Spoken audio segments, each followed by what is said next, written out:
மக்கள் வெற்றி கட்சியின் சார்பாக அனைவருக்கும் அன்பு வணக்கம். பெருந்தலைவர் காமராஜர் அவர்கள் பிறந்த நாளை முன்னிட்டு அவர் நிகழ்த்திய சில சாதனைகளை பார்ப்போம். தமிழக முதல்வராக சுமார் 9 ஆண்டுகள் பணிபுரிந்தார். அதேபோல் அகில இந்திய காங்கிரஸ் கமிட்டியின் தலைவராக 5 ஆண்டுகள் அந்த பதவியில் மிக சிறப்பாக பணிபுரிந்தார். தமிழக காங்கிரஸ் தலைவராக 12 ஆண்டு காலம் மிக அருமையாக அந்த பணியை மேற்கொண்டார். அவர் ஆட்சி காலத்திலே குலக்கல்வி திட்டத்தை ஒழித்தார்.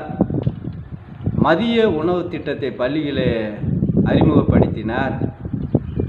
தமது ஆட்சி காலத்திலே சுமார் 27,000 பள்ளிகளை திறந்த ஒரு ஒப்பற்ற தலைவராக திகழ்ந்தார்.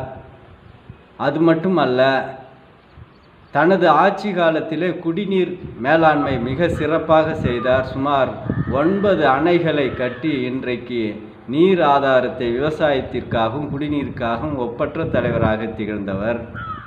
அது மட்டுமின்றி தொழிற்சாலைகளையும் எல்லா மாவட்டங்களும் வேண்டுமென்று பல தொழிற்சாலைகளை திறந்தார். குறிப்பாக சொல்ல வேண்டுமென்றால் திருச்சி